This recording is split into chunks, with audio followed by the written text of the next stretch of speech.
Update. I'm your host, and the U.S. crime rate is still dropping, FBI data shows, from NBC News by Ken Delaney. Something. Irish. I think. New FBI data confirms previous indication that crime in the U.S. has declined significantly in 2023, continuing a post-pandemic trend and building widespread perceptions of crime rising.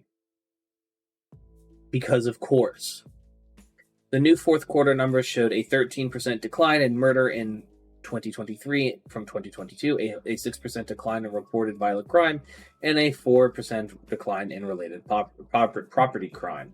That is based on data from around 13,000 law enforcement agencies, policing about 82% of the U.S. population, that provided the FBI with data through December.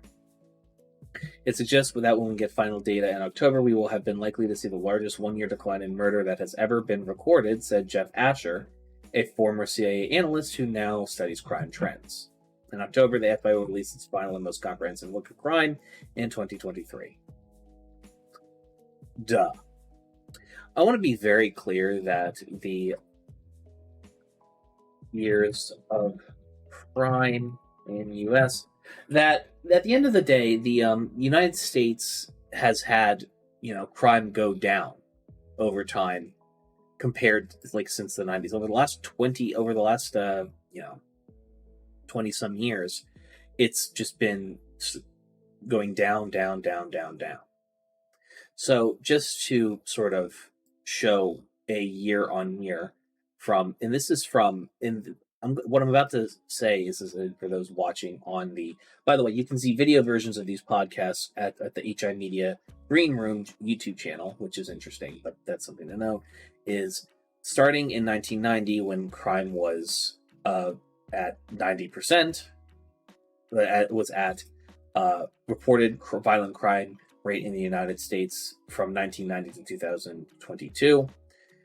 It was at 730,000, and then up and up and up, and then starting in 93, it just started going down and down and down and down, and continued going down in a slow, steady trend all the way until 2 years ago.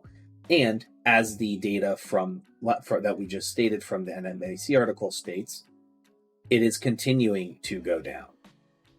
So then, if you might be asking, why is violent crime up? Why does it feel like violence and crime at all is going up?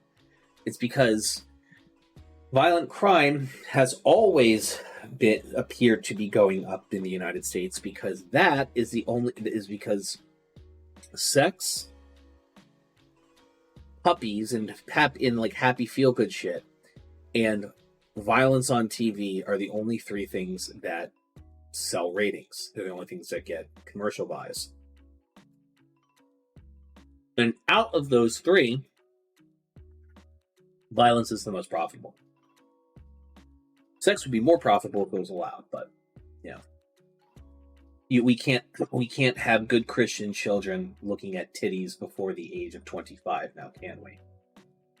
Anyhow, blasé jokes aside, this is the constant harping on violent crime and being up, even though it is there was a large tick up.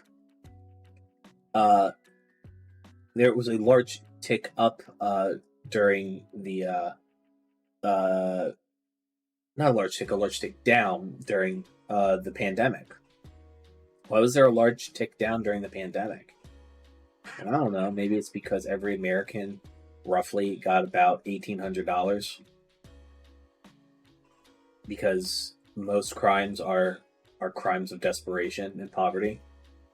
And when you solve that, crime goes down. Who would have fucking thunk it?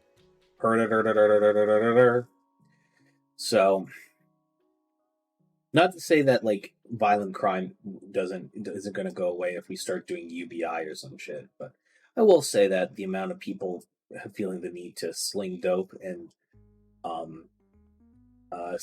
break into people's cars and steal shit out of it is not gonna be as present anymore.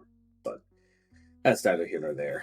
politicians will always play up the dangers and that violent crime is up, even if every single fact and statistic and truth says to the contrary. They will play on people's feelings and make people feel unsafe so they can say, I will be the only person that protects you, playing on that population of Americans that just so desperately wants a god emperor king to rule them and tell them what to do, and infringe on other people's rights, but just not on theirs. This has been HIMediaTV News, your new TV news update. Thank you for listening. Feel free to drop a dono at himedia.gg/donate, and I'll see you guys next time. Have a good one.